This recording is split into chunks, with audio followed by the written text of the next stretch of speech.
We falsely think of our country as a democracy when it has evolved into a mediaocracy, where a media that is supposed to check political abuse is part of the political abuse. These commercial entities now vie with the government for authority over our lives. They are not a healthy counterweight to government. They are as big as or bigger than government, and they work closely with government. The most powerful special interest in Washington today is the media, because not only do they give money and lobby and do all the things that industries do in Washington and companies do, but they, of course, control whether or not a politician's mug gets on the tube. Now, that's power.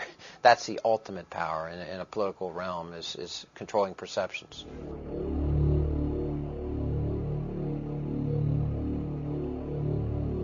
In George Orwell's novel, 1984, Winston Smith worked at the Ministry of Truth.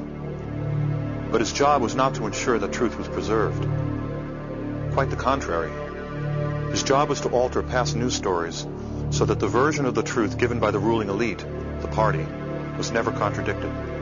If the party, which Orwell called Big Brother, lied to the people, a quick check of Winston's altered records, the only remaining records, would prove that the lie was true. Can lies become truth? Could a media system, controlled by a few global corporations, with the ability to overwhelm all competing voices, be able to turn lies into truth?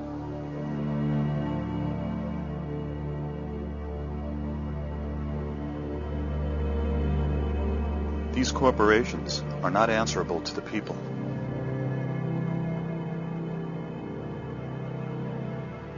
Only the politicians can regulate them. Could corporations possibly buy politicians with campaign contributions? Contributions so large that the politicians would allow unregulated corporations to go about their business of eliminating less powerful voices until only one voice remained. One truth. This documentary actually started 20 years ago when I was in graduate film school. It was around the time of the hostage crisis. It seemed to me at the time that the way the news was being covered was changing, and that this was typified by Rupert Murdoch's New York Post. So I went and I interviewed the editor of the New York Post on video, very primitive video. Do you think that you people increase public panic sometimes about shortages? Is it possible? Yeah, yes. I think that's where that's where the panic starts, through the media coverage, through newspaper coverage, television coverage. Do you think that the New York Post tells the true story? Well, sometimes you cannot depend on the media. I think what they create is they create, like gas, you can create a panic, right? New York is a tough town, can be very abrasive. And I'm not a great believer in adding to anyone's anxieties. Peter Mitchellmore was quite candid with me that day. Later I found out why. Are you leaving? Yes, go I on. became rather incompatible with the newspaper. The paper's fine, it's selling well, but it's not my kind of newspaper anymore. That's it. That day in 1980, we spoke about the hostages and the new phenomenon of the never-ending story. They were finally released the day Reagan was inaugurated. I didn't think anything of this coincidence at the time. 20 years later, a series of extraordinary events took place.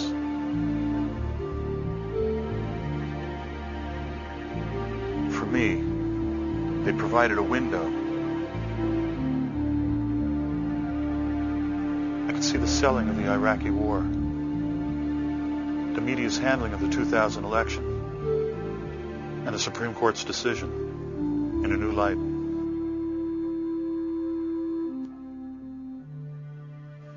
The question became whether there was a pattern in the way stories are covered and then dropped.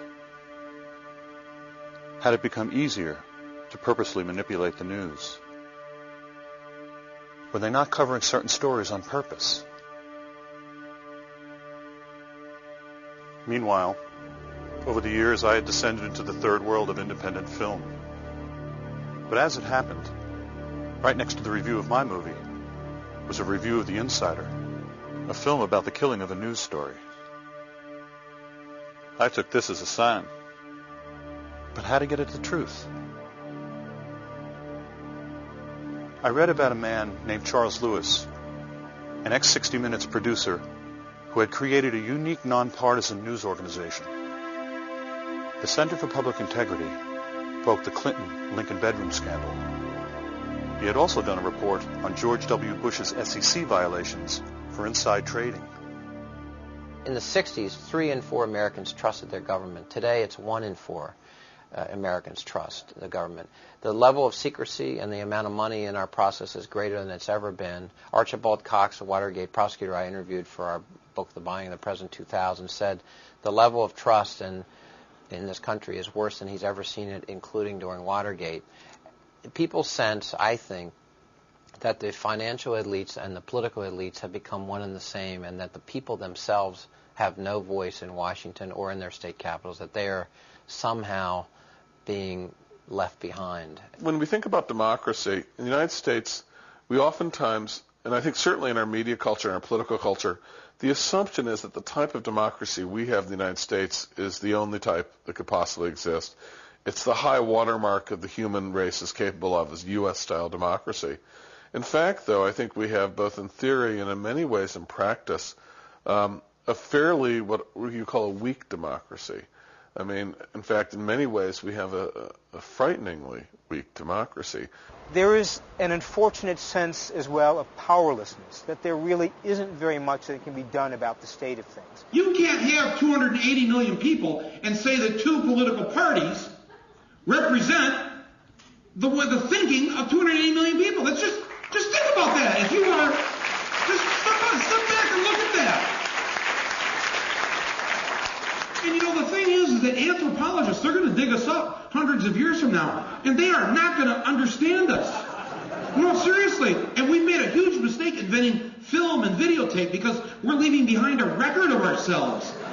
We have a situation in which a significant percentage of the population doesn't vote, doesn't care about the issues, is tuned out entirely, is what we call depoliticized.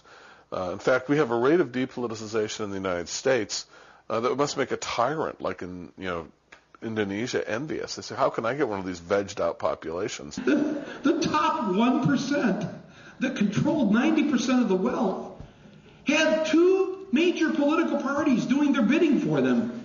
And the other 99% had no political party on the ballot representing them.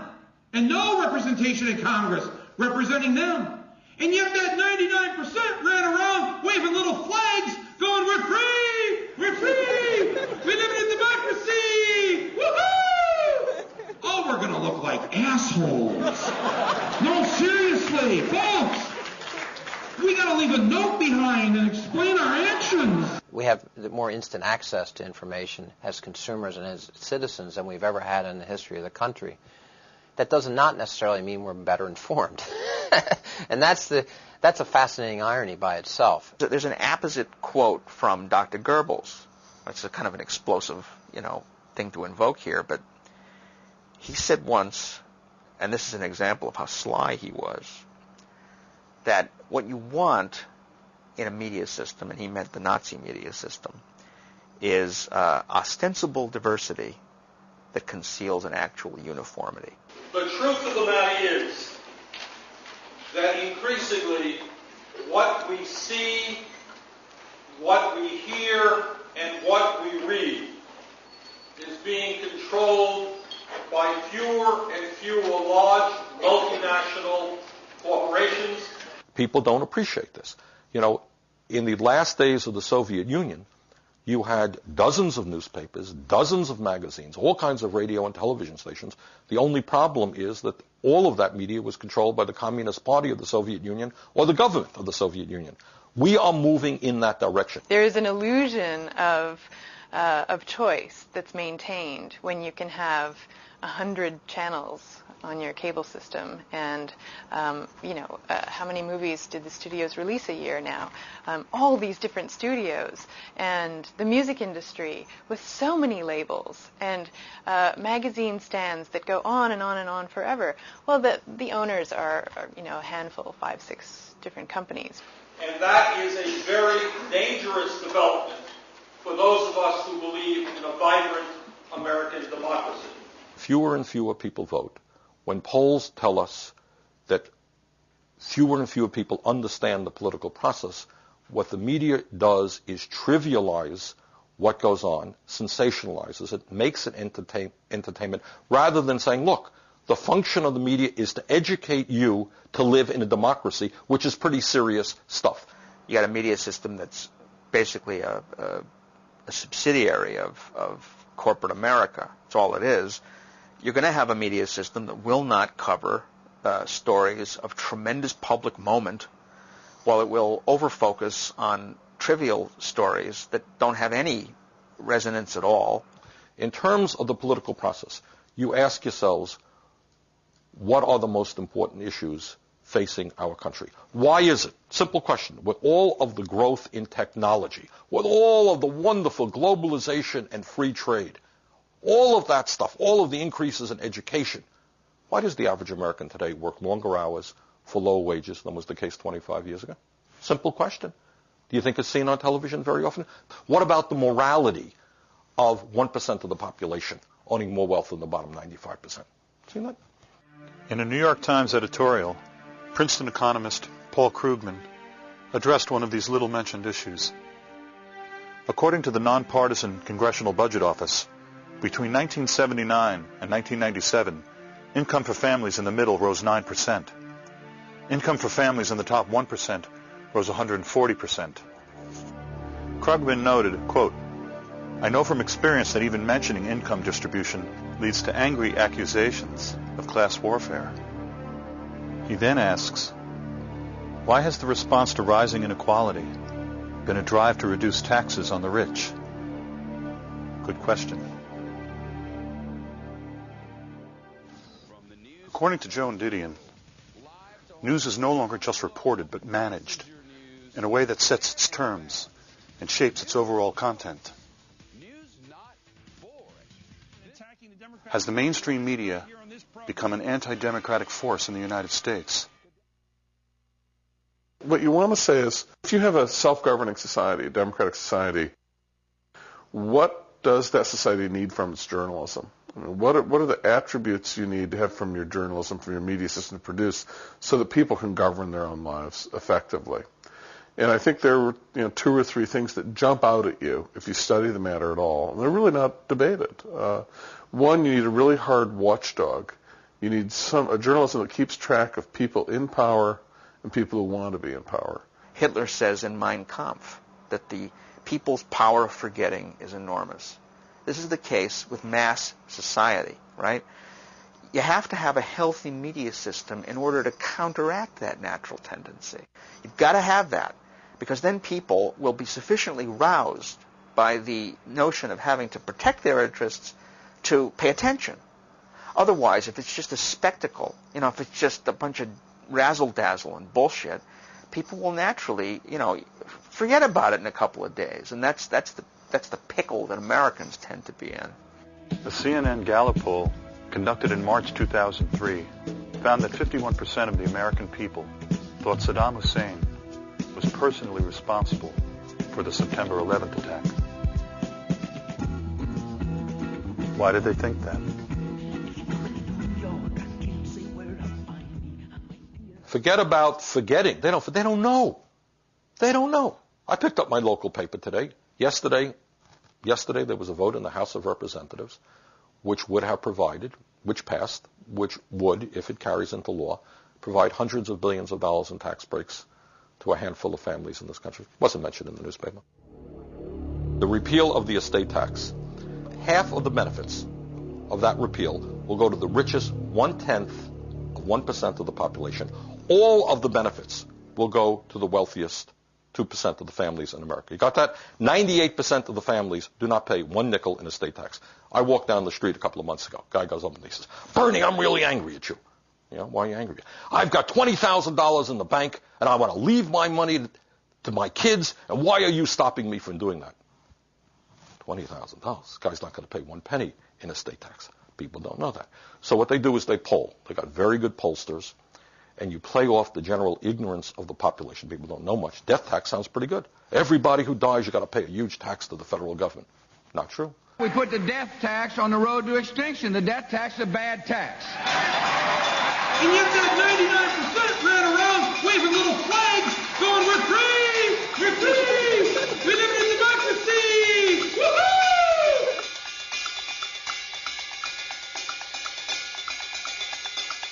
Your job is, if you're at the network, to cover the basics. The basics mean that government, the entire federal government with millions of employees, is boiled down to the White House and the Capitol. You have a reporter at each place, and they're on every night. And that's the extent of your federal government news coverage. It's idiocy. Shocking. It's shocking and it's pathetic. And so you can have an SNL scandal that goes on for years and no one notices because that's an obscure, now defunct agency called the Federal Home Loan Bank Board. Well, how many reporters do you think are down there covering that? Hardly any. If a member of Congress gets an appropriation for $58,000 in order to put some funding into a house or something or into something in his community, it's liable to make the front pages. Congressman Jones gets pork, $58,000 for this stupid project. Headlines. But when you spend hundreds of billions of dollars, it is more likely that the hundreds of billions will not be covered than the $58,000. How did journalism get this way? To remove controversy from story selection. So you can't be yelled at for why did you put this on the front page and didn't cover some other story. There becomes a tremendous reliance upon official sources as the basis of legitimate journalism. This was a new thing. You know, in 1875, if the governor said something wacky, a newspaper editor would say, I'm not going to cover that. It was stupid. Newspapers, they don't invent stories. They go to people, experts in this country, for their opinions on what's coming down or not coming down. It means those people in power, political power especially, but also business power, are sort of the assignment editors of journalism. What they want to talk about becomes news. If they agree that they don't want to debate something, like the CIA, it's virtually impossible for a journalist to introduce that as a story. If the media had been on the job during the 2000 election, for example, if they had reported what was actually going on and reported it with all due emphasis and repetitiousness, kept on the story day after day. I don't mean the occasional piece on page 10 of the New York Times. I mean appropriate coverage where you follow the scandal. If that had happened, Bush Cheney wouldn't be in the White House today because they weren't elected. They stole the election. The range of inquiry by journalists was strictly determined by what the official sources were saying. In this case, the Gore campaign and the Republicans, the Bush campaign. And journalists basically, their credible journalism volleyed between these two positions. Now, the problem with that was very simple. The two sides were playing by very different rules, very different game plans. On one side, you had the Republicans, and they were committed to winning this election no matter what. Principle be damned. They were taking power, period. That underscored everything they did. So there was no commitment to being principled whatsoever. One day, if you got the right ruling by the state Supreme Court, it's clearly a state issue. The ruling 2 days later goes against you. The exact same people say it's clearly a federal issue. There was no sense of shame. The point was you wanted power, period.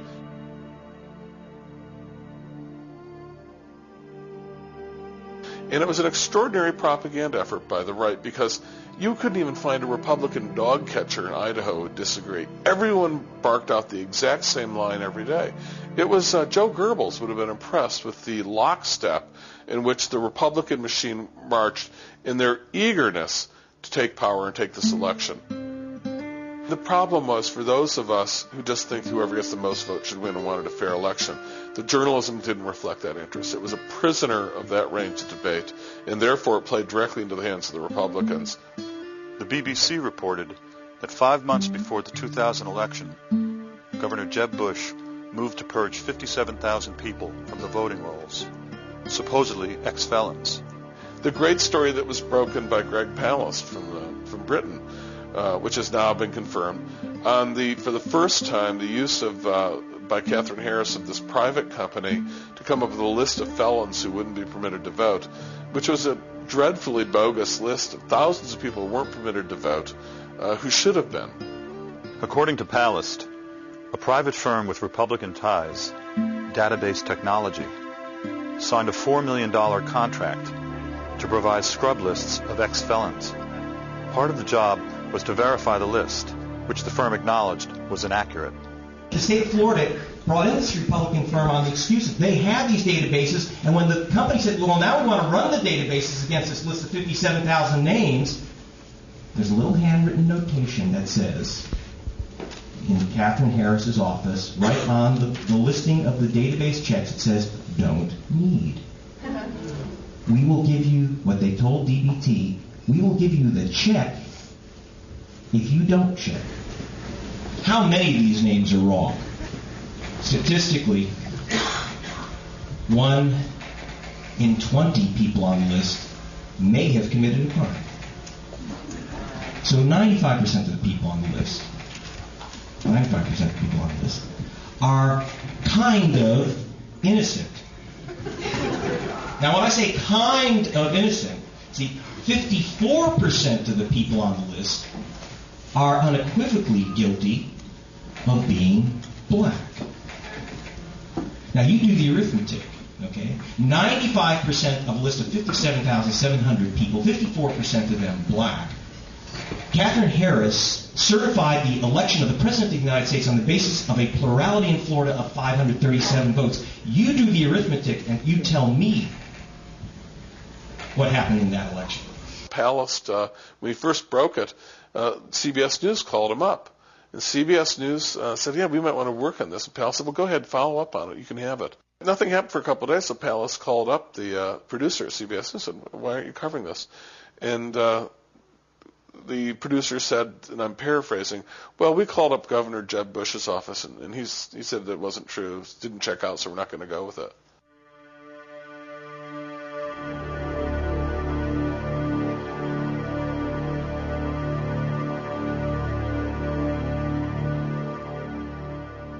We did not do any kind of frontal, direct investigation of the media for 10 or 11 years, mostly because our information we put out with news conferences and things like that is disseminated through the media. So it would be, I'm being very candid here, it would not behoove me to investigate the media on a regular basis because none of the information would ever be reported and my organization would never be heard from again. And so I'm not stupid. I do recognize that fact. But I have been getting so frustrated, and I decided it was time that we looked at the media. We had half a dozen people working for 6 months, and we investigated, and we found, of course, that the most powerful special interest in Washington today is the media.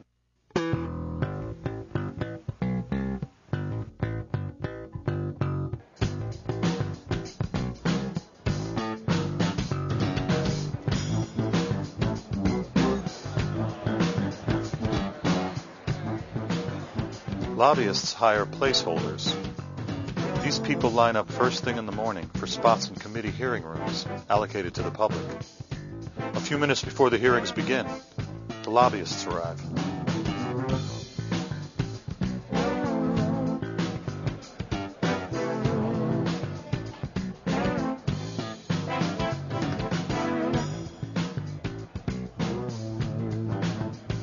These guys have hundreds of lobbyists. They have nearly 300 lobbyists, paid lobbyists, and they're giving away tens of millions of dollars in campaign contributions, and they control whether or not a politician ever gets on the air all over America.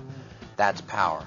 Being successful lobbying at the FCC or Congress is as important to the bottom line as producing a movie that's a big hit. I mean, it's every bit as important. It's more important. That's basically stealing stuff from government is the key.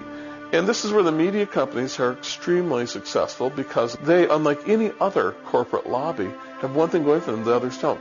They actually control the means by which the public can actually learn about these debates.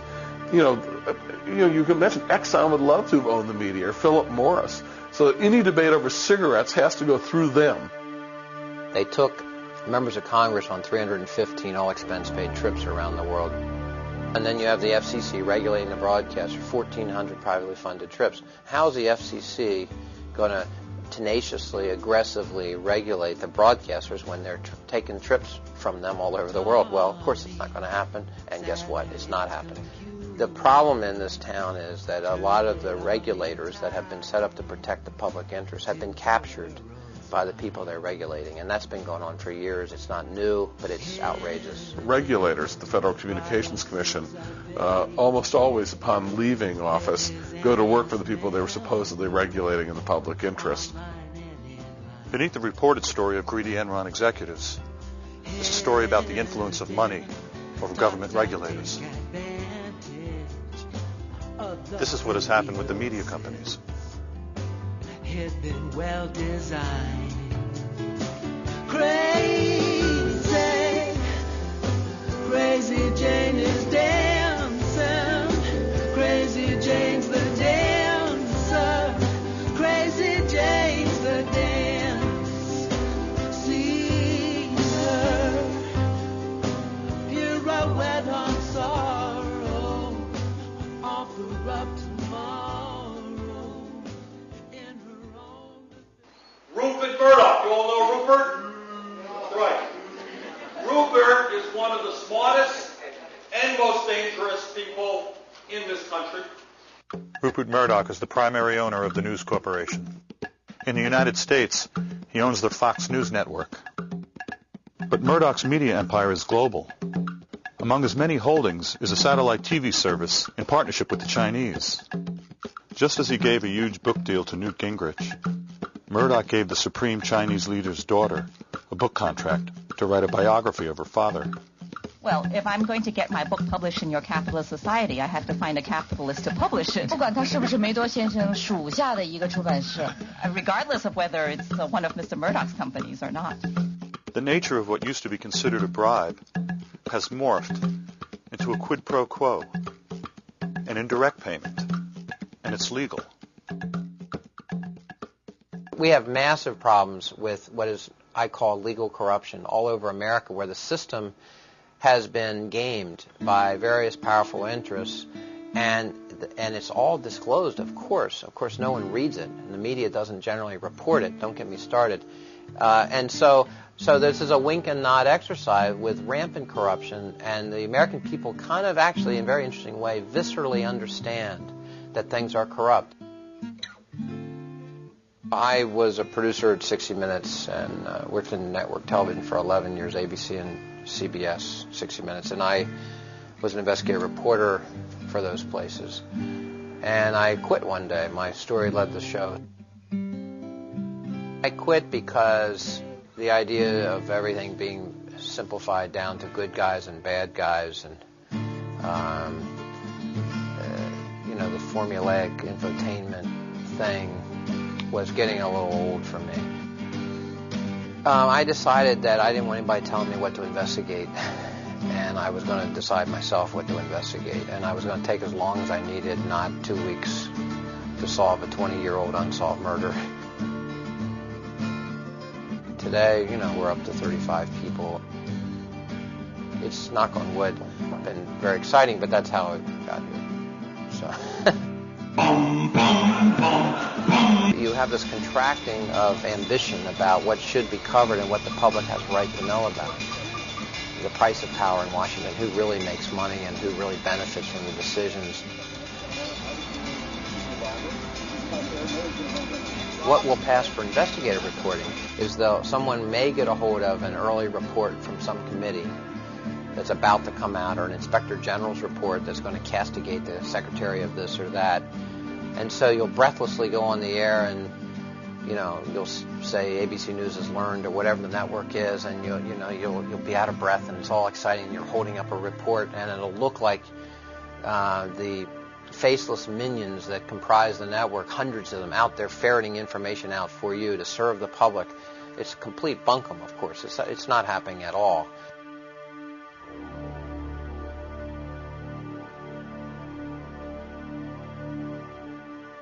The public would never know from the media that they spent $11 million to keep any free airtime provisions out of any legislation, successfully, by the way. Edward Fritz, head of the National Association of Broadcasters, called free airtime for candidates unconstitutional and an infringement on the broadcasters' free speech rights. You have reached the stage in American politics, and I'm not kidding you, where the issue is not a debate over ideas. You have a point of view, I have a point of view. Who should that person support? That's what democracy is about. The issue is whether ideas at all matter. You look like a nice fellow. Nice wife. You have any kids? Yeah, two. Okay. Why wouldn't I want to vote for you? One of the strange things about it is that politics is now presented in terms of politicians and not politics. I don't think the media are interested in politics. They're interested in politicians, which is a whole different subject. Media corporations don't cover the news when it comes to politics anymore. The political news coverage in 2000 was half what it was in 96. 96 was half what it was in 92. The third leading source of revenue for the media today, broadcast media, happens to be political ads. So if you're a politician, the only way you get heard is with ads. In 1981, the media was getting $80 million from political campaigns for ads. Today, the last campaign, they got $1 billion. That's why you've got to have millions of dollars to run for office as a politician. You're either a millionaire, you're able to raise large sums of money all day, dollar for dollars, and that's who goes into politics. And you are complicit in this system. You're not going to rock the boat. You know, 98% of those who run for Congress, who run again, get elected, get reelected. We have a 98% return rate in Congress. Are you aware of this? You know, I looked up the statistic. The old Soviet Politburo had a 92% return rate. All right? They actually have more turnover than we have in the U.S. Congress. Is that just the most embarrassing thought? Why do we do this? We've got to change these laws. We grant these monopoly rights to TV stations. They don't pay a penny to the people for getting these monopoly rights to TV frequencies. And then they turn around and sell time on the public property and make billions of dollars and destroy our political system. All the while, they pay off the politicians themselves to keep getting these monopoly rights. The corruption here is dreadful. The public is really at a loss. What do you do about that exactly? I'm not quite sure. I mean, they're probably in a perfect world, there should be a citizens movement about this. People should be marching in the streets. I mean, in some ways, we should be as angry about what's happened to our media as the Russians ought to be about what happened to their media. Now, that would be seen as heresy inside the networks. How dare you? We covered stories all the time last week. Look at this story. Look at that story. They would take issue with what I just said. They'd probably call you un-American. They would call me un-American and a bomb thrower, and I probably won't be on any of their airwaves anymore after this interview. 10 years ago, 50 companies ran the media in America. Now it's down to 5 to 7. Tonight, as I came down here, NPR was reporting on decisions that the FCC, under the control of Michael Powell, son of Colin Powell, who when asked about whether or not there was a digital divide in the world, said, "I'm more worried about the Mercedes divide. I'd like to have one, but I can't afford it." That's the commissioner of the FCC, who is about to lift all the ownership caps on big media companies, and an issue that is not covered in the media. Michael Powell was actually quoted as saying that he has no idea what the public interest is. The oppressor here is regulation. He actually said that.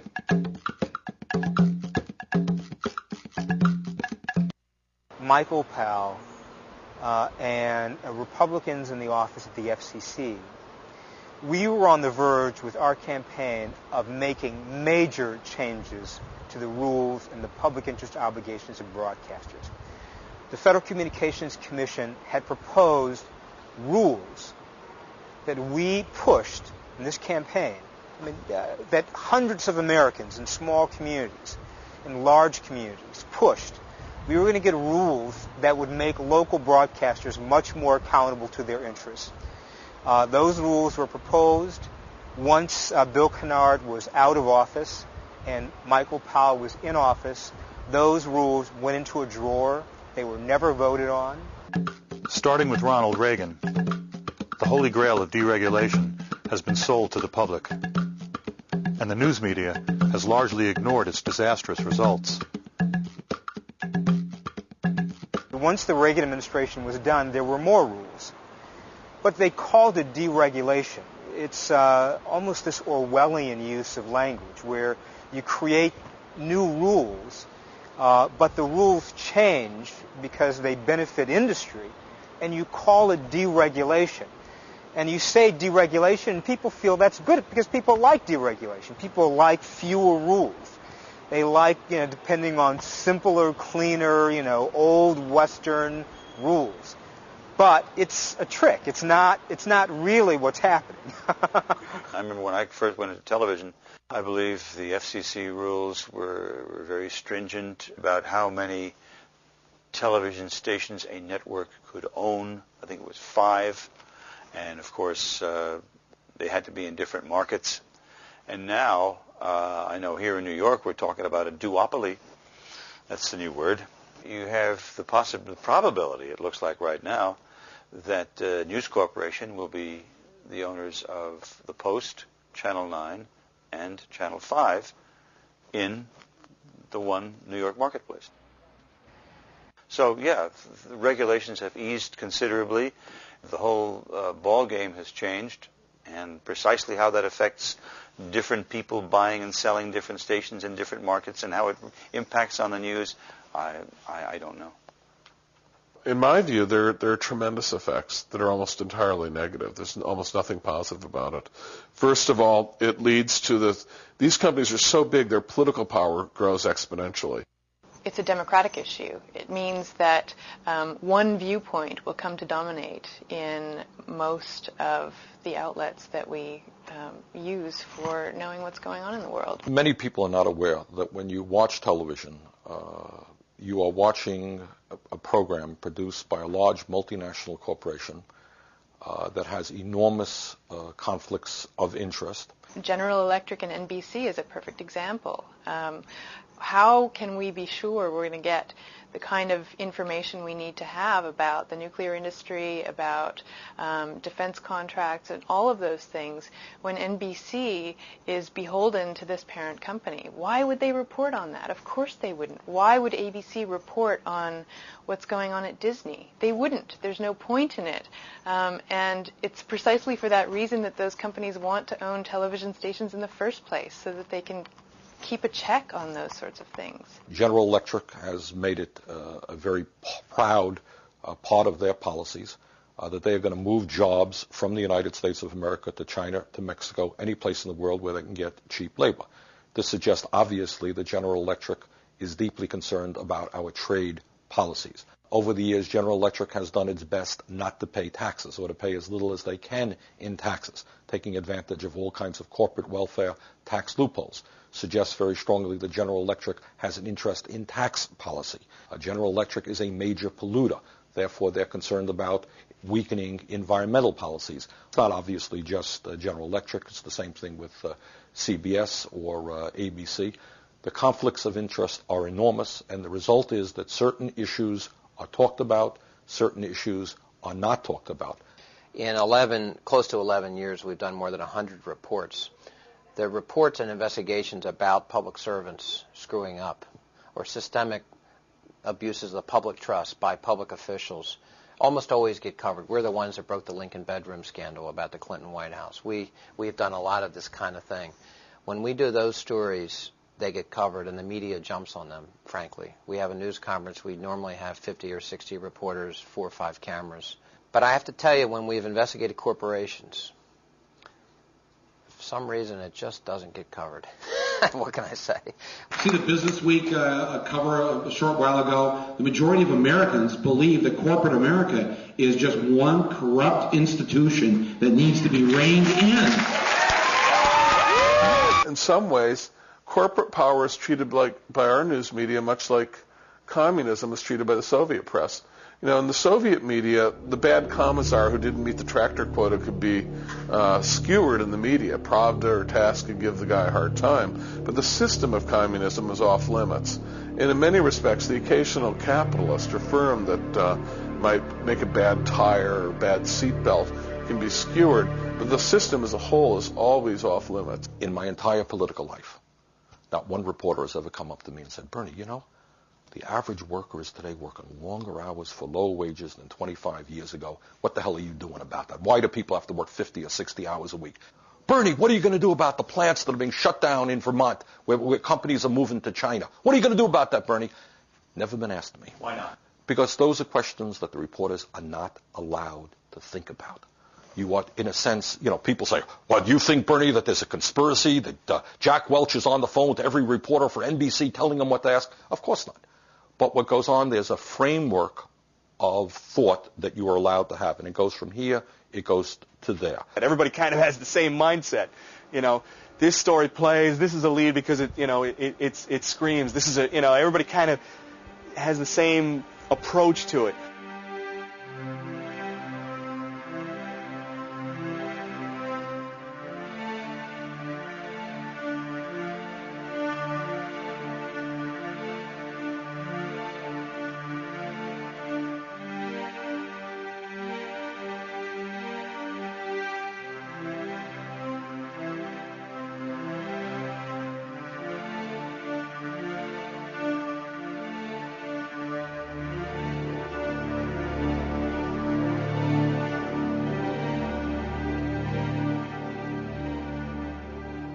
Everybody knows about Enron and how the guys at the top managed to cash out very handsomely while preventing the pensioners from withdrawing their money in time to prevent complete ruin, financial ruin.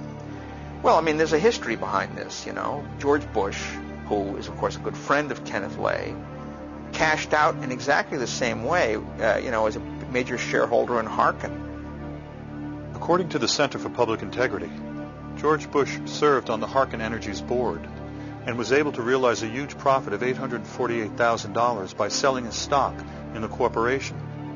Harkin had concealed its losses by selling some of the firm's assets to a group of insiders and declaring a profit.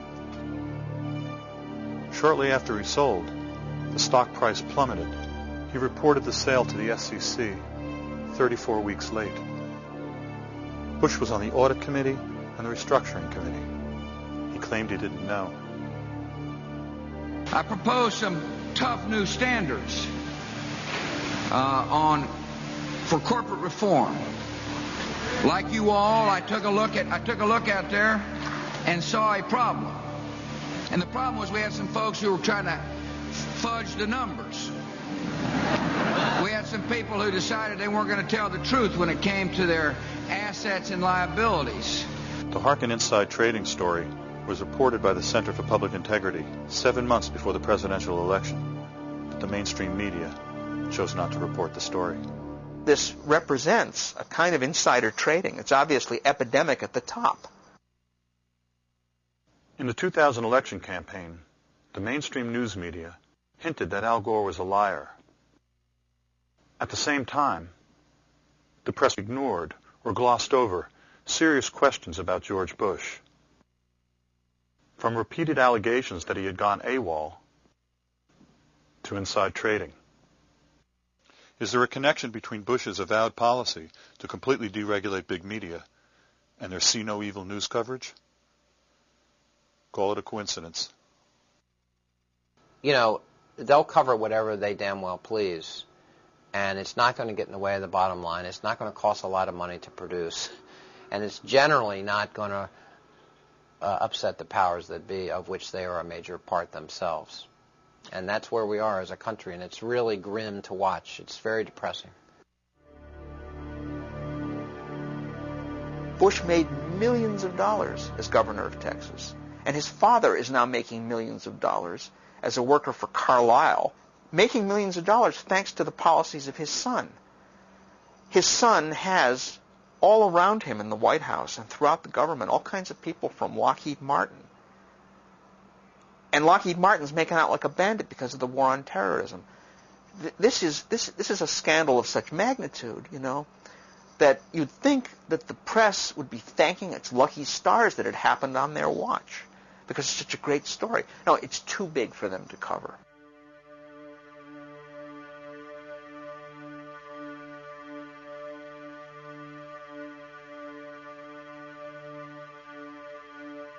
We know what to do with someone caught misappropriating funds.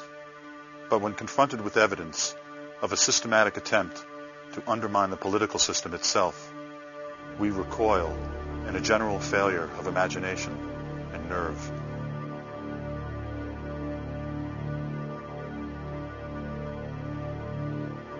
Gary Sick, an American diplomat, wrote a book called The October Surprise, in which he argued that the Reagan team seems to have basically meddled in the situation to make sure that the hostages didn't get released before Election Day.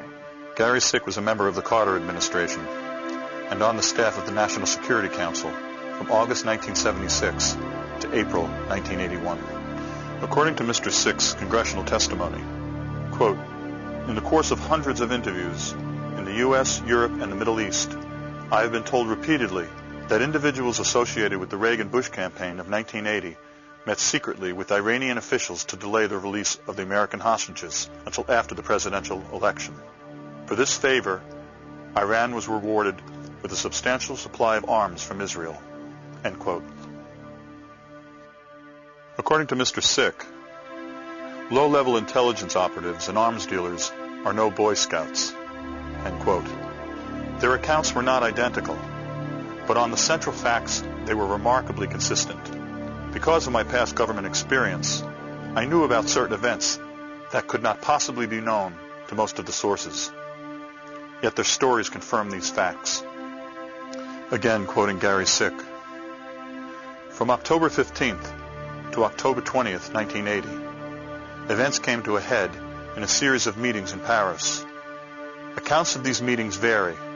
There is, however, widespread agreement on a number of points. 1.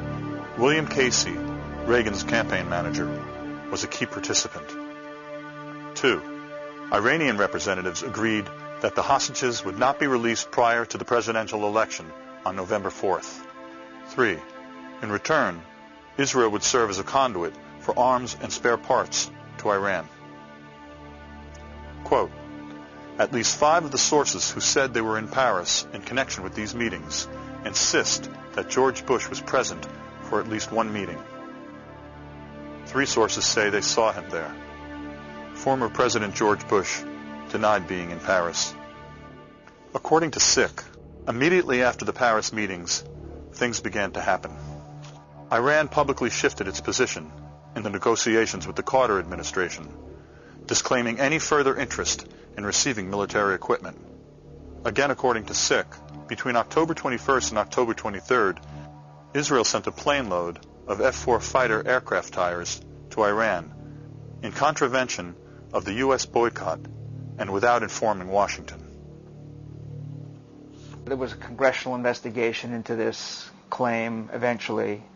It was grossly inadequate. It was a real whitewash. A lot of questions were never even entertained, much less answered. In 1991, a congressional committee, led by Democratic Congressman Lee Hamilton, declared there to be no credible evidence linking Reagan's team with a delay in the hostages' release. In 2 contemporaneous magazine articles, charges of an October surprise were discounted. According to Mr. Sick, quote, "After listening to the evidence, one of the former hostages I spoke with said simply, 'I don't want to believe it. It's too painful to think about.' Whatever the truth of the October surprise may be, what is undeniable is that the story is a career graveyard for journalists seeking to work in the corporate mainstream." If you read what the hostages themselves had to say later in their various reminiscences of the experience, and you read some of the press coverage in depth, you find that the Iranians were guarding the hostages, had their stopwatches out. I mean, they were waiting for a particular moment to let those hostages run into the field of vision of the photographers who were all there waiting to take their picture. Do you agree with this statement? Whatever is regularly broadcast is the definition of what is news. Or do you have another definition? That is a good question because, yeah, I mean, if it happens but you don't hear about it, did it happen?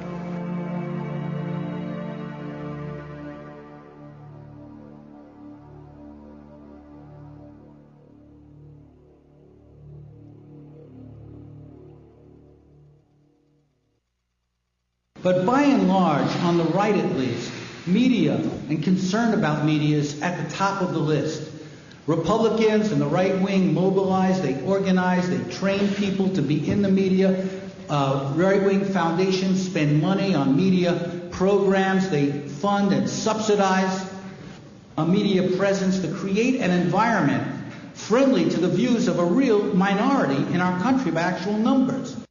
In 1971, Lewis Powell, a corporate lawyer, was 2 months from being nominated to the Supreme Court by President Nixon.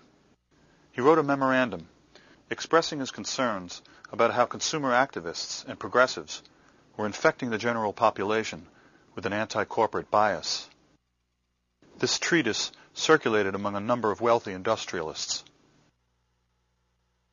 One of them was Joseph Coors, who in 1972 provided initial financing of $250,000 for the Heritage Foundation. So began the neoconservative movement to influence the media. What we've seen since the mid-1970s is that all the great conservative foundations devoted almost all their money to ideological warfare. So much of journalism depends on who the source of the story is. And so you've seen the creation of these foundations or institutes in Washington, like the American Enterprise Institute, the Heritage Foundation, the Cato Institute, that basically are extraordinarily well-funded groups. Reclusive billionaire Richard Mellon Scaife funds many of the right-wing think tanks. He also underwrote the Arkansas Project, a 4-year multi-million-dollar effort to investigate President Clinton. What has happened is resident fellows at the think tanks are paid to create rationales for predetermined economic and political positions, much like it was done in the old Soviet Union. The truth of the matter is that billions of dollars are being spent to convince the public that their interests and those of the corporations are the same. The first few times they employ one of these right-wing experts, they'll be called from the conservative American Enterprise Institute or from the conservative Cato Institute. But over time they just drop that. And pretty soon it's just from the Cato Institute. And pretty soon it's just analysts. If you're a source and you can have someone weigh in on trade deals, on Supreme Court appointments, on tax bills, giving your perspective, if you've got a series of people who sound like they know what they're talking about of all sorts of degrees, you can really influence the news. Powell singled out commercial TV and the judiciary as areas to influence. TV because it shapes people's minds. The judiciary because many crucial decisions are made by the courts. We have always had an unrealistic view of our judiciary. We don't hold our judges and our judiciary in general to the same standards of reporting as we do the legislative branch or the executive branch. There's much less coverage. If the Supreme Court had done for Al Gore what it did for George Bush, I give you a 100% guarantee that I would have written the same identical book, The Betrayal of America.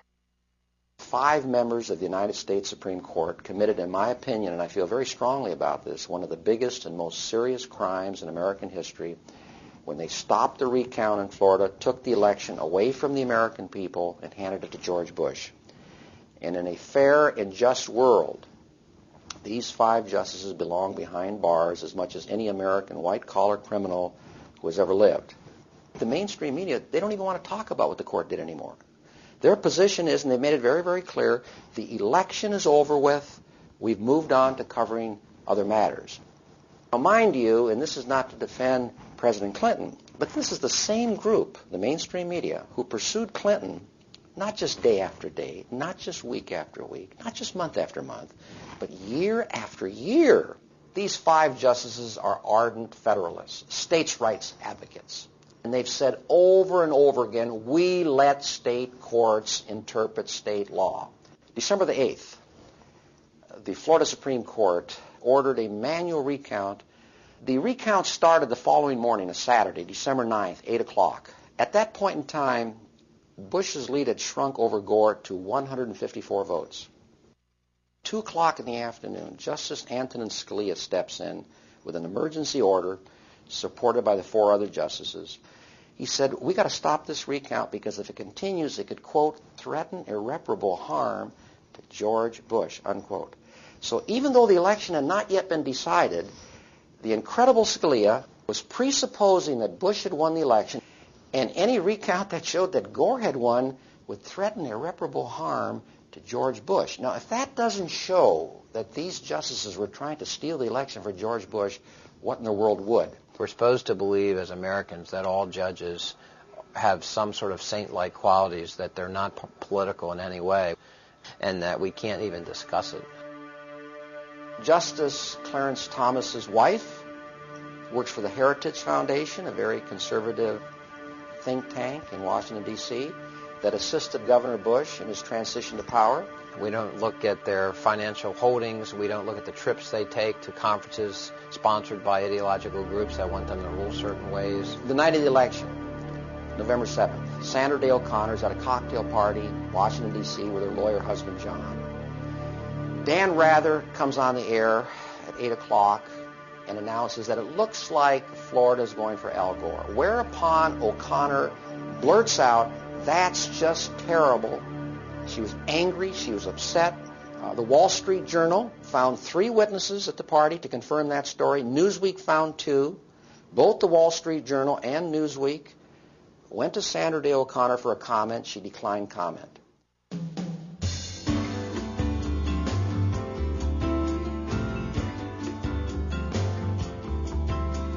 Tommy sat at his computer. Eugene Scalia is widely considered to be one of the most qualified lawyers ever nominated to the post. The ties that bind Scalia and Bush's lawyer Ted Olson, who argued before the Supreme Court, come together in the Federalist Society, a judicial group with close ties to corporately funded think tanks. Society members like Judge Sentel in turn reject media regulation. Conservative judges have ruled that constraining the reach of media corporations violates their free speech rights. If you read the First Amendment, there's no question but that free speech rights are rights that belong to citizens. They're individual rights. They're our rights. In the 70s, we started to get this new idea of commercial free speech. This is a very, very peculiar notion, commercial free speech. Because what it does is it casts corporations, corporate entities as persons, which they're not. I mean, they're not people. You can't find their graves anywhere, unfortunately. The First Amendment has been warped so that we understand it now as a way to essentially allow people who own media license to do whatever they want to do with the media that they own, with the property that they buy. The First Amendment becomes a barrier to understanding our responsibilities in a democracy. Free speech, when you're talking about the media, it's just a fundamentally disproportionate right. My speech is equal to and as free as the speech of AOL Time Warner when they have this platform of access to the world that, I'm one person. Somehow, the freedom to inform the general public has become the exclusive right of media corporations. Giving them free speech rights was a perverse move. And in fact, it was the kind of thing that conservatives, rock-ribbed conservatives, had ruled out, as recently as the 40s. During the Clinton administration in 1996, behind closed doors, the rules of the airwaves were rewritten. In radio, all regulation was literally thrown out. Small independent stations were bought up. Localism disappeared. Companies like Clear Channel went from owning a few stations to owning over 1,100 and dominating whole markets. But something else happened. Under Reagan, in 1987, the Fairness Doctrine was eliminated.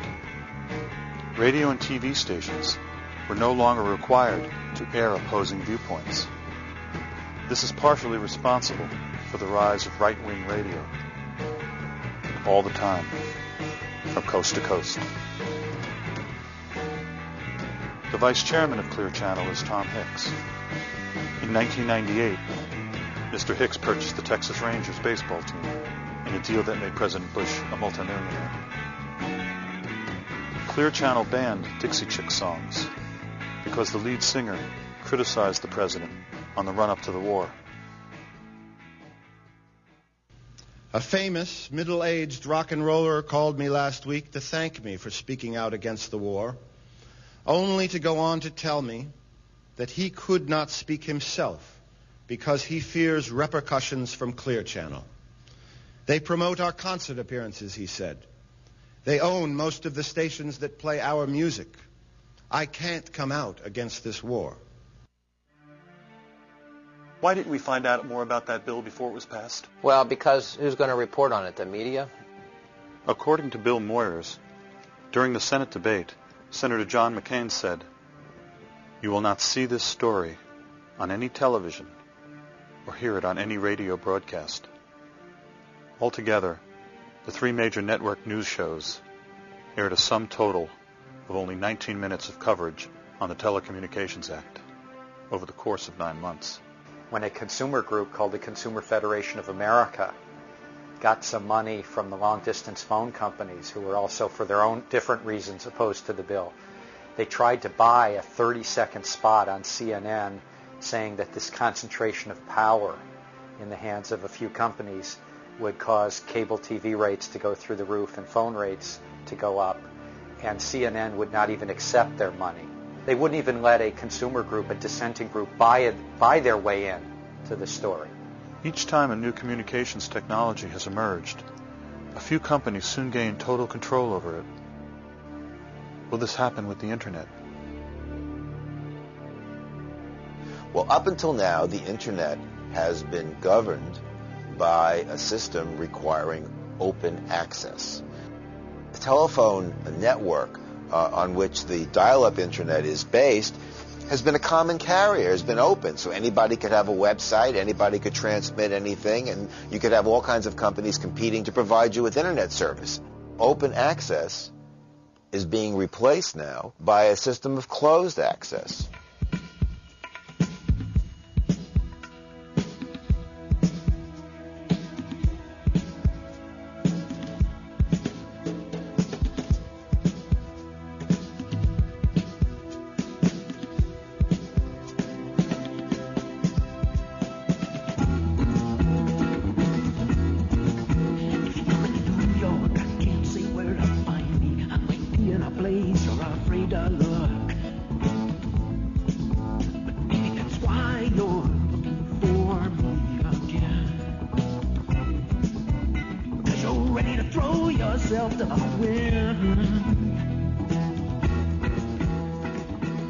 So companies like AOL, Time Warner, and Comcast, and Paul Allen's Charter, they're opposed to any kind of open access rules.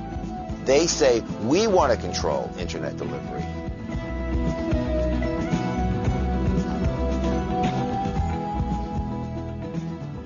I'll tell you something that I remember in the late 70s, that there were all these people who were like, cable television as panacea. It reminds me a little bit of, oh, the web will solve every problem. We'll have a level playing field where your new website will be able to compete with Disney and Murdoch and Viacom's new website. No. Michael Powell has ruled that the cable companies are not subject to the open access rules. The future freedom of the Internet is in doubt. You know, one of the myths of our society, you've probably heard this one, is it's based on competition. Have you heard that? That's the sort of pablum they feed us in the bottom fish. The truth of the matter is, at the top of the system, the key to the system is crushing competition. So what we've seen in media, in all the sectors, you've had fewer and fewer companies. The largest companies buy the small companies. They try to get bigger and bigger and make it harder for new companies to enter. Because once you have just a handful of companies dominate an industry, the ability for someone to enter the industry as a newcomer is almost impossible. I think there are lots of ways that you make news more profitable, and it doesn't make for better news. If you ask the reporter, are you interested in truth, of course they'll all say yes. If you go to journalism conferences, which I do quite a bit of, Everyone is looking for the truth. The problem is the gatekeepers of truth are not the reporters, they're the owners. And they're the lackey editors who work for the owners. And they'll decide what flies and what works and what pays the freight in terms of the advertising and the numbers. They'll be watching those numbers, and those numbers better be up or they'll get a new anchor. The thing that we base our coverage, is it a good day or is it a bad day, is the numbers. I mean, I wish we didn't have to rely on that so much. I wish there was some way that you could base your job or a performance on something other than the numbers. Unfortunately, that's not the climate right now. You look at news directors who get hired, because those are the ones that are really on the chopping blocks. I think their jobs are less secure than Major League Baseball managers. That's not news. That's marketing. That's something else. I never heard of doing news based on going for some demographic. You do the news. Call me crazy, but that's what you do. You investigate something because it needs to be investigated, or someone's clearly lying, or there's some issue of the public trust that needs to be looked into. You don't do it because you think some demographic will particularly enjoy the story. I mean, that's nutty. And it's the underlying theme of all the great laments we see, of all the journalists you talk to now. We're so appalled that the public service they entered has become a purely commercial activity. A pundit is defined as a learned person. According to James Fallows, in his book Breaking the News, pundits are celebrities, telling us what to think of events. Howard Kurtz, the media reporter for CNN, said, quote, "The culture of news has merged with the relentlessly glitzy world of entertainment, producing one great roaring ooze of headlines and hype. Margaret Carlson of Time magazine said producers want people who can sound learned without confusing the matter with too much knowledge. I'm perfect." Jeff Greenfield of CNN said, "We're booked as entertainers. We know what we're being paid for. We are being paid to fill seats. FaceTime on television translates into big-time lecture fees." According to Brian Lamb of C-SPAN, the message from Washington in the last 20 years is that everyone does everything for money. George Will said, "If you pick your audiences carefully, you can give the same speech every time." McLaughlin said, "It's important to go on the road, where you'll get to hear the whole range of views from the trade association. These speaking engagements are usually given to business and trade associations and paid for by corporations."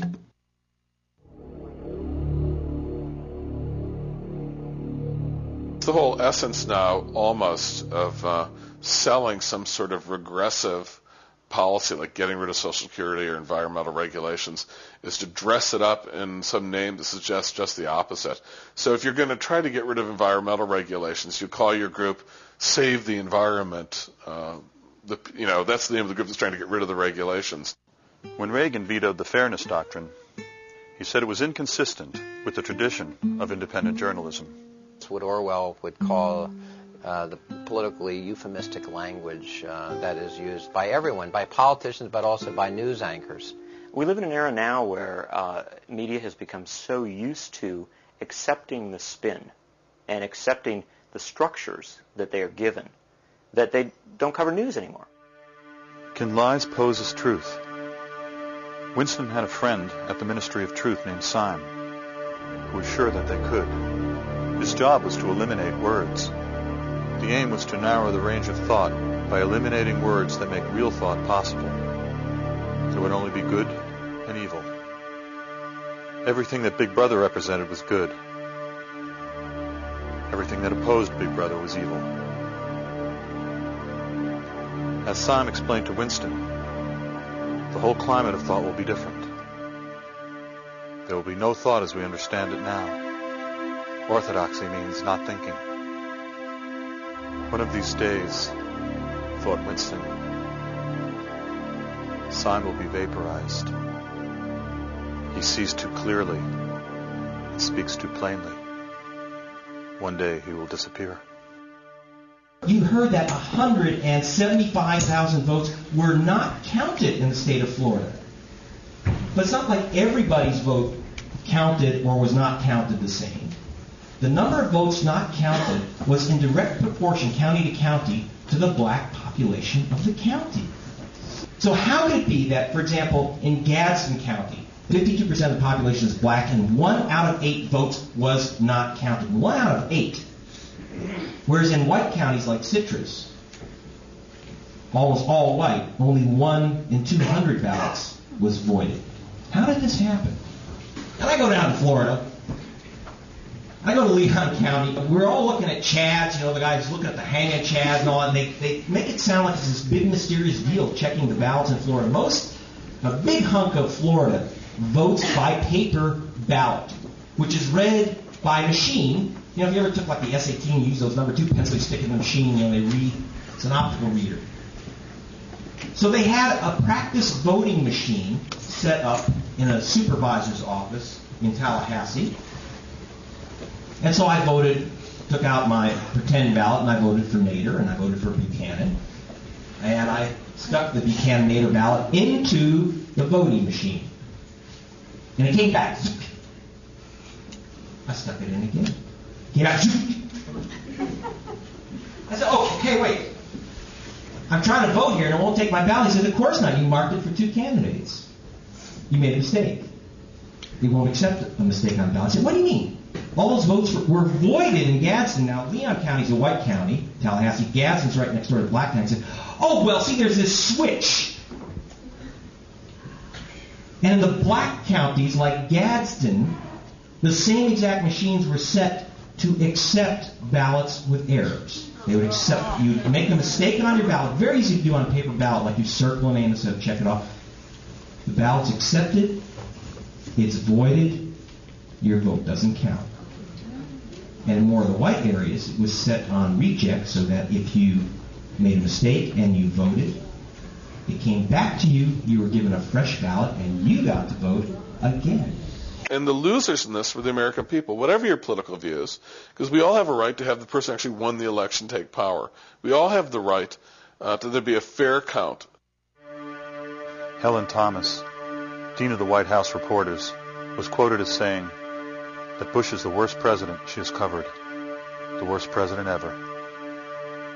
At President Bush's pre-war news conference, for the first time in 40 years, Helen Thomas was not allowed to ask a question.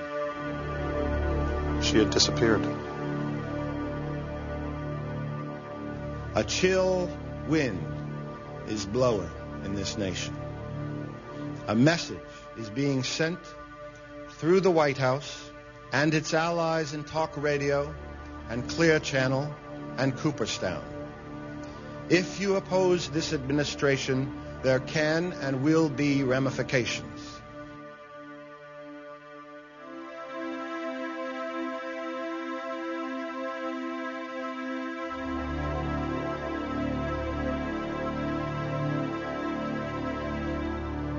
In the last several years, media corporations and politics have merged in a new way.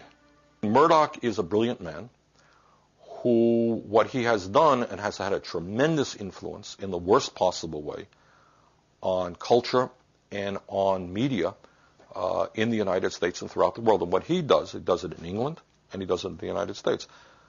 His shtick is appealing to working class people and taking them to the right.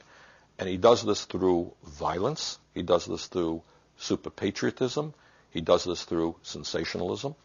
So what you have now, and I'll give him credit for this, Fox Television is the first major network that has no pretense. I mean, CBS and NBC, they have a pretense to objectivity. Rupert Murdoch's Fox News Network is run by Roger Ailes. Ailes was the executive producer of TV for Richard Nixon. He was a consultant to Ronald Reagan and George Bush I. Tony Snow, the host, was a Bush speechwriter. The anchor, Britt Yoon, contributed articles to the ultra-conservative American Spectator. The phrase fair and balanced is repeated incessantly, like a mantra. Fair, balanced. Goebbels said, if you repeat a lie often enough, people will believe it.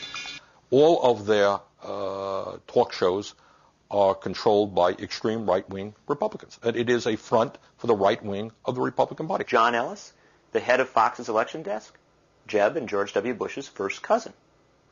And it's notable that on election night, the first network to declare that George W. Bush had won the presidency of the United States was Fox. And it was John Ellis who made the calculation and the determination that they should make that call. But it's not only Fox. At GE, the wall between journalism and politics was also broken. According to the Reuters news service, former General Electric chairman Jack Welch came into the NBC studio and insisted that the race be called for fellow Republican George Bush. All the while, an NBC in-house taping system was recording Welch in the studio that night.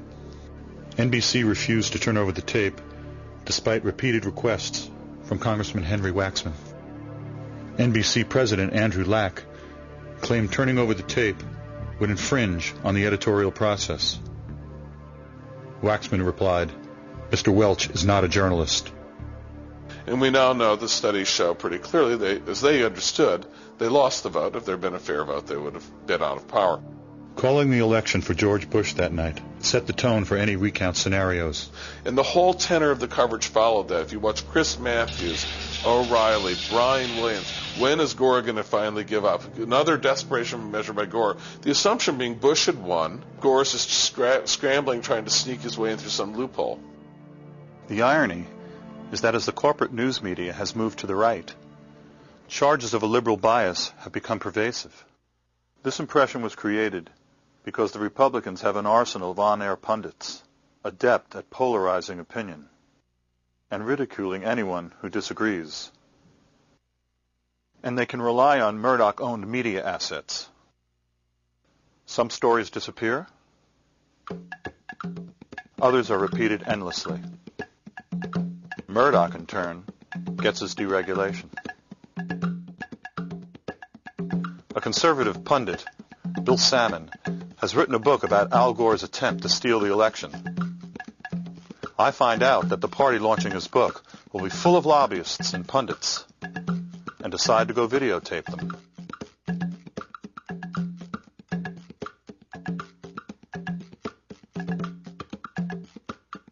Funny thing is, these behind-the-scenes operators don't like to be taped. You're not allowed to film the building without permission. As the right got more and more of a toehold in the media culture generally, through the efforts of Heritage and Hoover Foundation and others, that myth became increasingly serviceable, you see. You could cow moderates, much less liberals. You could cow anyone who wasn't a right-winger working in the media by constantly assailing them with accusations of liberal bias. Or by assailing them about a lack of patriotism. I'm Janine Jackson from FAIR, the Media Watch Group. I thought you might like to know that the Heritage Foundation has announced that Jesus would support a war on Iraq.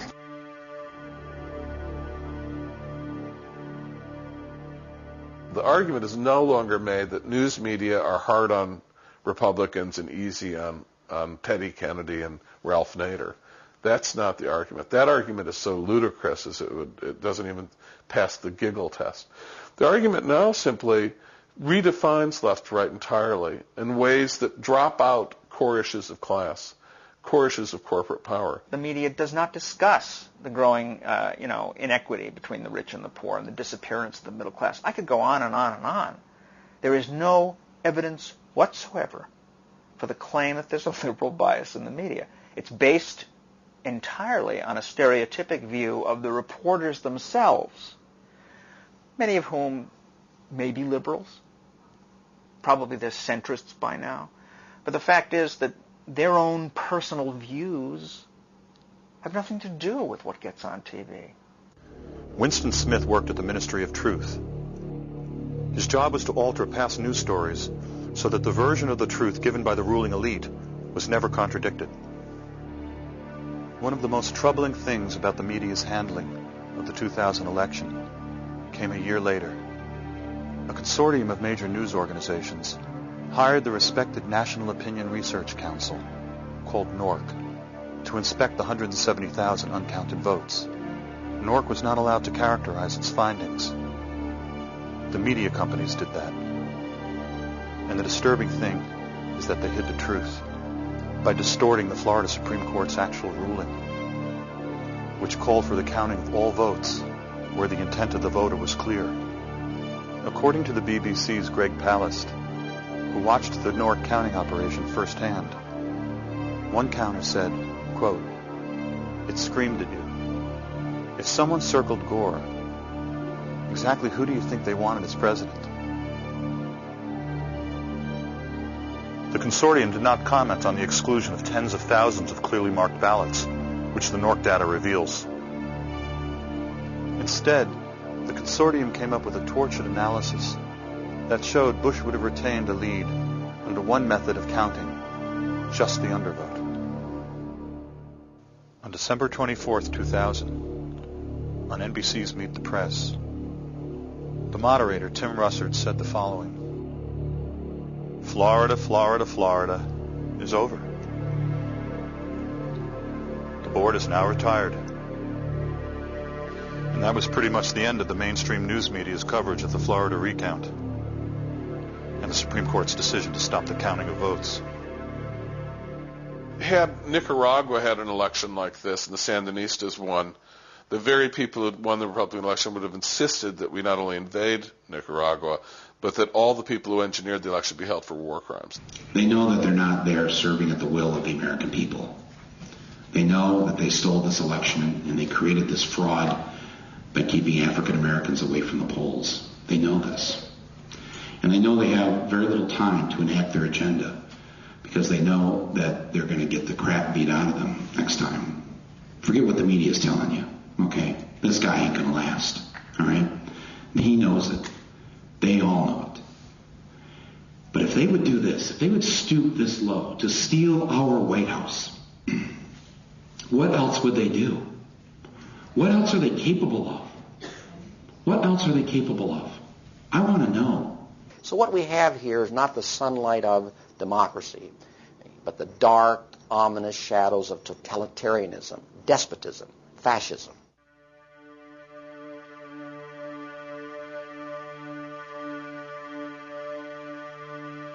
In a curious footnote, over the next 2 years, the Voter News Service, which had called Florida for Al Gore, was to be revamped for the 2002 midterm elections. Suddenly, exit polls had become unreliable. Then, on election night 2002, they weren't used. There were vague statements by the mainstream news media. As it turns out, the major networks own the Voter News Service. My guess is that the Voter News Service got it right on election night when they called Florida for Al Gore. According to congressional testimony, at that time, the Voter News Service projected Gore winning Florida by 7.3%, the equivalent of more than 300,000 votes.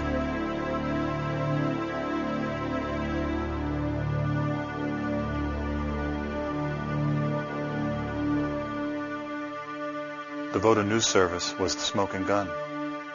It had to disappear. Welcome to computer voting, the newest twist in our voting process. With no paper trail. Uncheckable.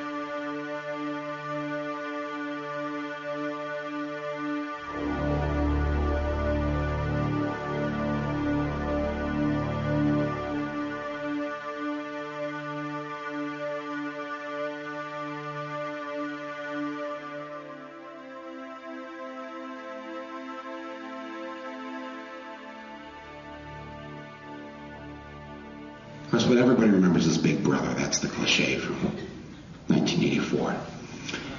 Let me remind you of another part of the story. The leader realized that he needed the permanent war in order to frighten the people into giving up their rights. What happens when a group of people have unaccountable media power and can redefine the rules without being questioned? On September 25, 2002, as the United States moved toward war, relatives of the 9/11 victims spoke. this press conference was not on the evening news. My brother Jim Patorti worked on the 95th floor of the North Tower of the World Trade Center and lost his life on September 11th. And one of the hardest things I had to do was to tell my parents that they would not be seeing their oldest son again. No one victim of violence of war is less or more important than any other. So my brother, who was seen as a type of collateral damage in some fanatics' eyes, his death is no more or less important than the collateral damage of someone in Iraq or Afghanistan. It's a leveling commonality that we have with these people. And so for those people who are making decisions about leading us into this very dangerous era, they have an open invitation. They can come to my house over the holidays. My brother's birthday is right before Christmas. They can see what it's like to be around a family who's affected by war and terrorism. And we believe that this aggressive act, this unilateral act, will only inflame anti-Americanism that is already in the Middle East among Arab communities. It is a factor in leading fanatics to commit crimes against us like September 11th. And they're saying to America, look, don't use this as a basis to go to war. Without dissent, you no longer have a democracy. You have a dictatorship. And that's what we're getting from the White House. Oceania is at war with East Asia. Oceania has always been at war with East Asia. Well, in the novel, of course, Oceania has not always been at war with East Asia. In fact, Oceania and East Asia were allies against Eurasia. But it suits the purposes of the inter-party to make everybody think that the latest situation has always been the case. How is that any different from George W. Bush constantly mentioning the horrific fact that Saddam Hussein gassed his own people in 1988 at Halabja?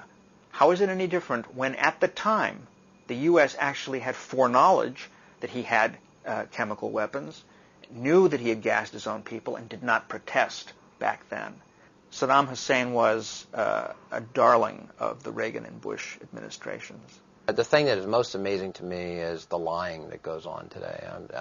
You are now teaching, I'm not making this up, we are teaching damage control and spin. I remember in this country we used to call spin lying. Now we call it spin and we study it and we admire it. How to put out a line of bull and have it fly for more than 24 hours, and then they high-five each other because they beat the other side if it's another party or it's another candidate or it's another company, if it's one company with another with their annual report of their quarterly earnings or this or that. Public relations has overcome our whole society. It's all PR.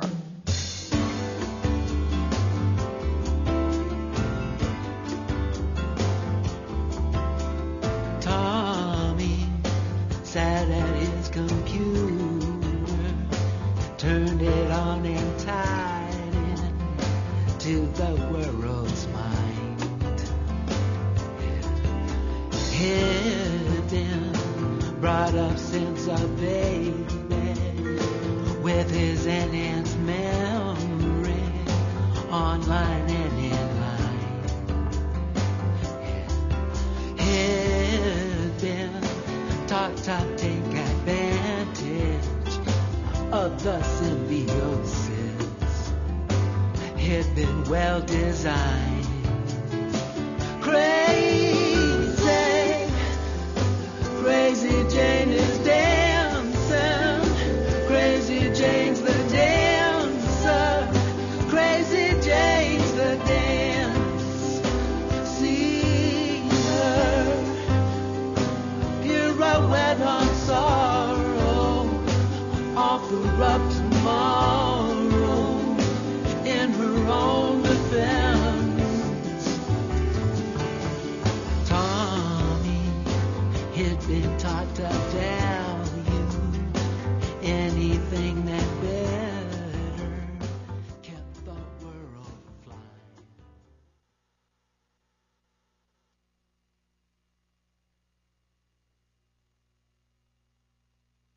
Commissioner Copps. Good morning. I strongly dissent to this decision because today the Federal Communications Commission empowers America's new media elite with unacceptable levels of influence over the ideas and information upon which our society and our democracy depend. At issue is whether a few corporations will be ceded enhanced gatekeeper control over the civil dialogue of our country, more content control over our music, entertainment, and information, and veto power over what the majority of our families watch, read, and hear. Radio deregulation gives us powerful and relevant lessons. When Congress and the Commission remove radio concentration protections, we experience massive and largely unforeseen consequences. Diversity of programs suffered. Homogenized music and standardized programming crowded out local and regional talent. Creative local artists found it ever more difficult to obtain playtime. Editorial opinion polarized. Competition in many towns became non-existent as a few companies brought up virtually every station in the market. This experience ought to terrify us as we consider visiting upon television and newspapers what we have inflicted upon radio. Concerns about the degradation of broadcast content do not justify government manipulation of consumer choice. Degradation is just an elitist way of saying programming that one does not like. The decision allows the giant media companies to buy up the remaining local newspaper and exert massive influence over a community by wielding 3 TV stations, 8 radio stations, the cable operator, plus the already monopolistic newspaper. The decision further allows the already massive television networks to buy up even more local TV stations so that they could control up to an unbelievable 80 or 90% of the national television audience. Where are the blessings of localism, diversity, and competition? I see centralization, not localism. I see uniformity, not diversity. I see monopoly and oligopoly, not competition. It would be anathema to the First Amendment to regulate media ownership in an effort to steer consumers towards other programming.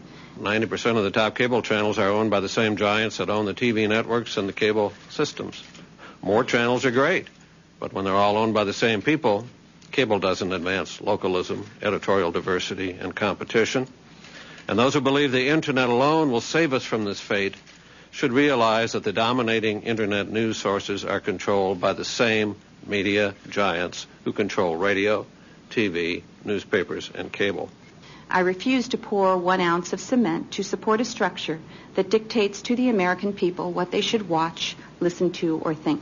The public reaction against the proposed changes has been unlike anything the FCC has ever seen. Of the nearly 750,000 comments we have received, nearly all oppose increased media consolidation, over 99.9%.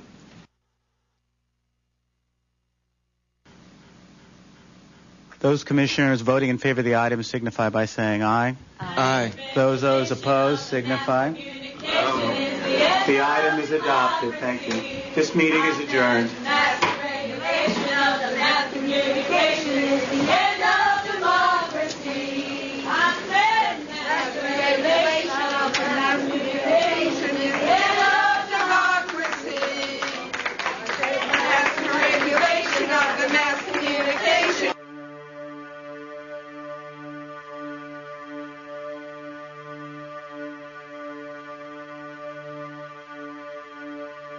The list of well-recognized people and organizations who oppose all or part of the FCC's media ownership rules is one of the strangest lists of strange bedfellows you'll ever hear. Opponents include Walter Cronkite, William Safire, the National Rifle Association, the U.S. Conference of Catholic Bishops, the National Organization for Women, Senator Jesse Helms.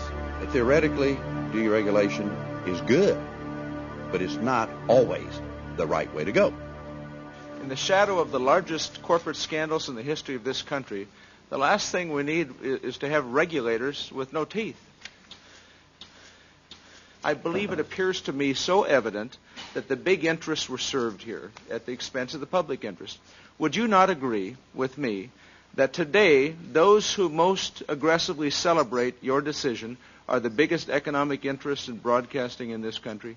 Are they not the ones that are celebrating your decision? I have no idea who's celebrating our decision. You really don't? Are you kidding me? You say they're modest changes. Clearly they're not modest changes when in nearly 200 cities, newspapers will be able to buy the television station.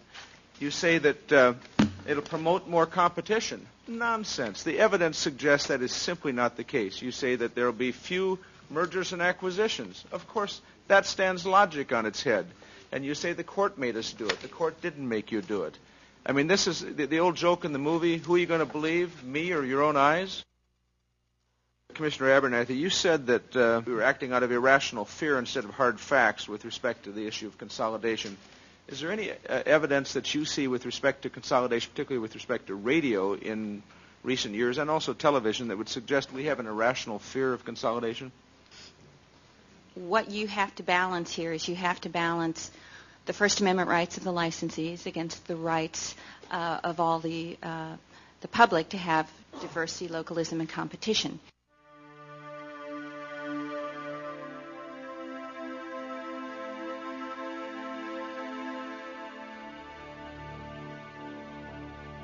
The founders did not anticipate the protections for commercial speech that we now have, and nor did they anticipate essentially the warp to the sense of the First Amendment that has occurred really since the 1970s. We have to revisit the terms. What did they mean? What were they talking about? They can't possibly have meant that there should be free speech rights for transnational corporations, because there weren't any back in the 18th century. They didn't exist. They weren't thinking of that. They were thinking of the citizens of the democracy. Citizens have First Amendment rights to a diversity of antagonistic views. Media reform is something that is absolutely crucial. It is the primary issue. It is the most important thing. Nothing is more important, because if we don't have a media system that we can use to get our word out, whatever our word may be, if there is not a viable democratic media system for getting that word out, forget it. You know, we're screwed. We're completely screwed. We need antitrust activity, okay? And that's a complicated thing, and it will require that we rethink the very basis of antitrust law, which at the moment is all economistic. We have to understand that the real reasons why we particularly need to look at antitrust in the realm of media industries is not for business reasons, not for economic reasons primarily, but because the content, the crucial content of the news is completely distorted by large commercial interests.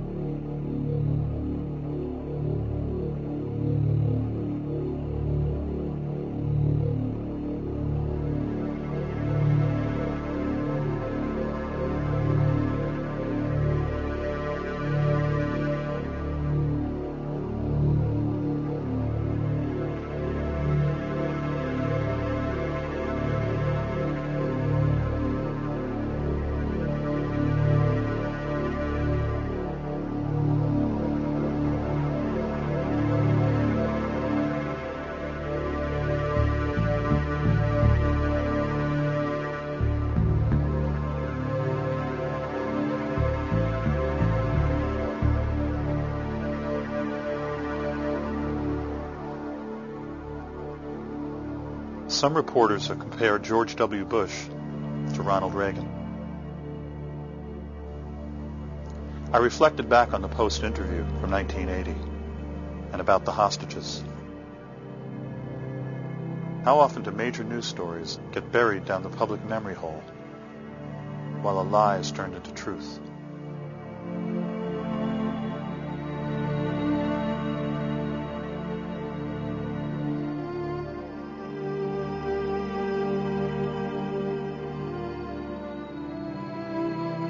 There's a window of opportunity now. Most governments, most countries have not figured out how to limit access to the internet, and they've not figured out, and powerful companies have not figured out how to block information that is inconvenient or unfriendly to them or that they don't like off of the internet, at least in this brief window that we have before they all figure it out. Will history repeat itself? Will the public find out about the threat to the internet before it's too late? We're not in the clear here at all. I mean, this is not a straight shot here where we can just go ahead and do whatever we want. It's complicated, but it's new, and there's some things we don't know about it, and no one else knows about it. And as long as there's the slightest bit of vagueness or the unknown element is something I'm going to exploit as much as possible.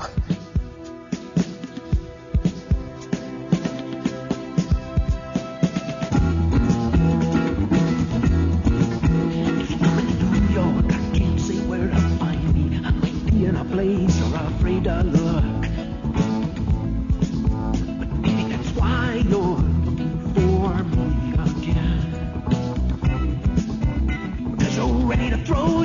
myself to the wind.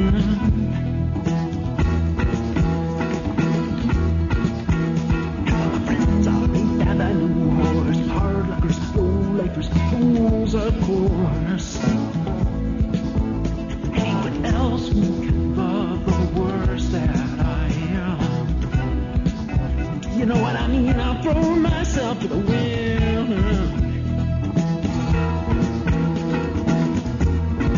I can't take you where you wanna go. I don't know it is true.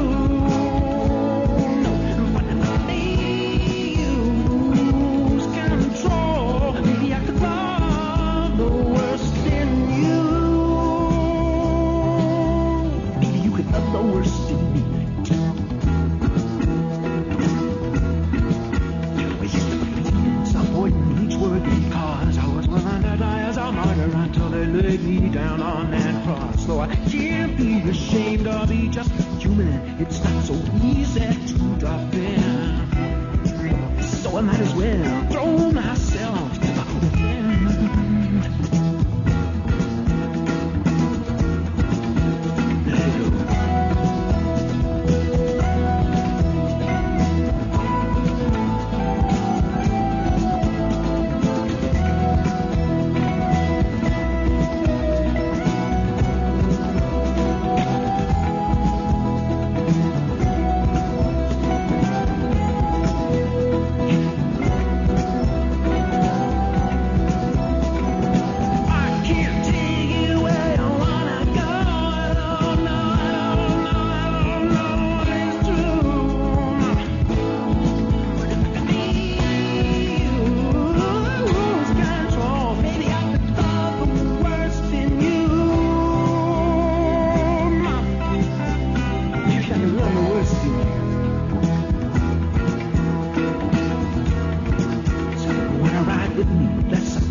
Let it go. Fools if we tried, 'cause we'd only end up where we started from.